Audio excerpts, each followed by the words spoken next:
Hello everyone, Tanner here from Crescendo Music Studios.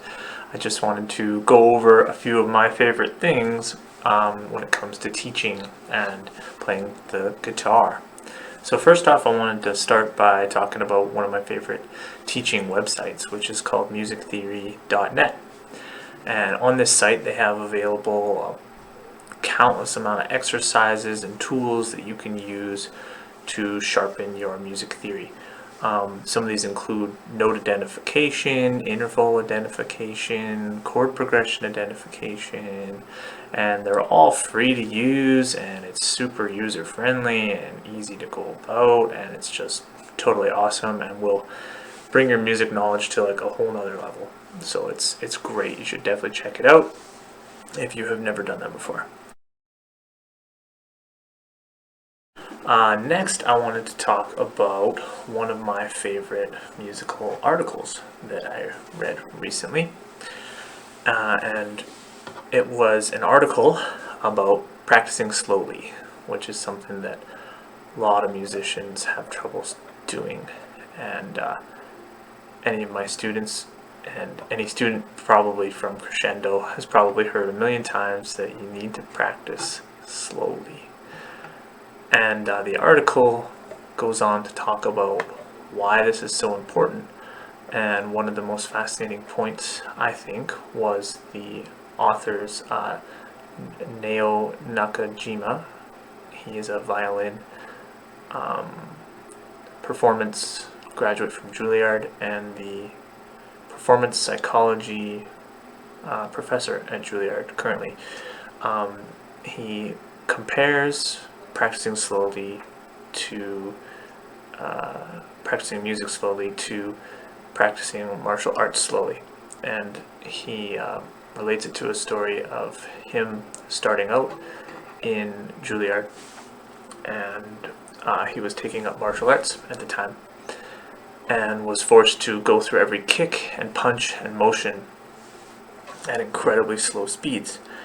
And what he learned during this time was that it wasn't the kick that was so important, but rather the motion of getting to the target. So it wasn't hitting the target with the kick that was the most important part.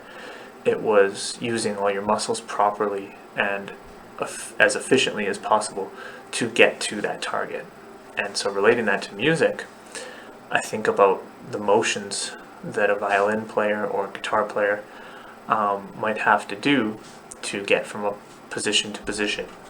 And if you're not practicing that slowly, you're not able to be aware of whether or not you're using the proper muscles as effectively as possible, and whether you're engaging the right muscle groups or feeling the right muscles engage.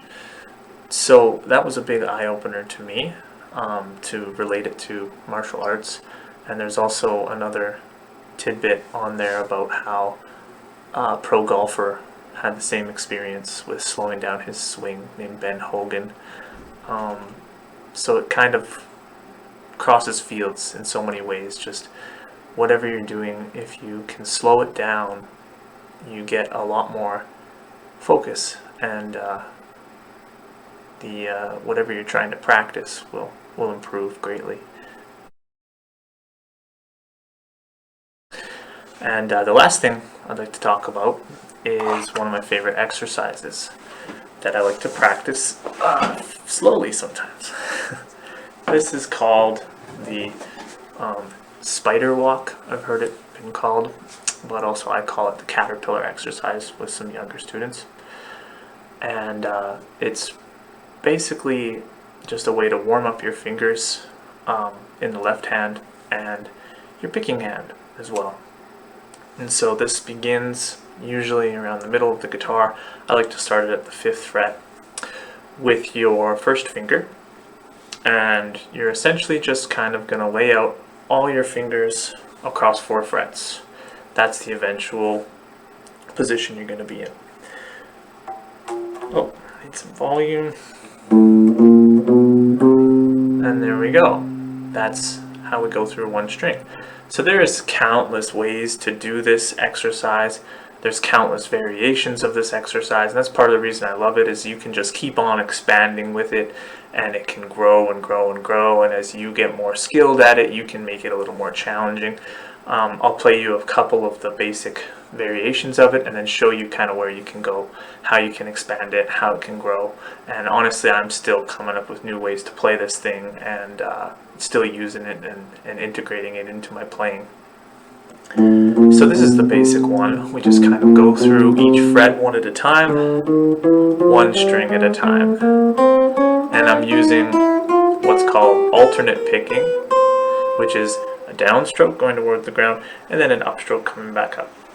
And then you can do that descending, meaning going down in pitch on the way back down. So that's the very kind of basic one. And of course you can set that up to a metronome, and you can do all different types of note values. You can play it as eighth notes, 1 and 2 and 3 and 4, and you could count them as 16ths, right? 1 and a 2 and a 3 and a 4 and a triplets, triplet, triplet, triplet, triplet, triplet. So you can think of it all different ways too, and different note subdivisions, which is really cool to do as well. But you can also change the actual notes within the exercise. So you can make different patterns for yourself to try out once you've got a handle on that one.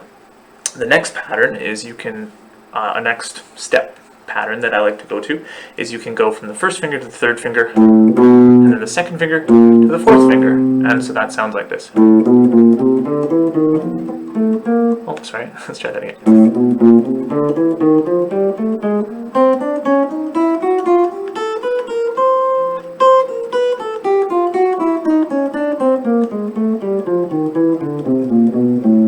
So it adds a new challenge to your left hand, and your coordination for sure, and some muscle groups that are being engaged that are just completely different than if you go from one finger to the next, right?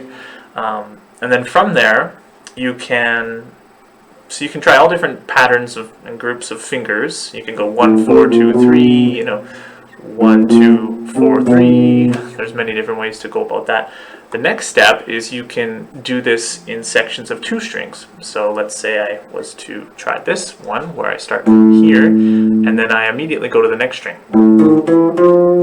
Okay, go to the next finger and do all the notes on the next string available to me. So let me try that one more time, sorry.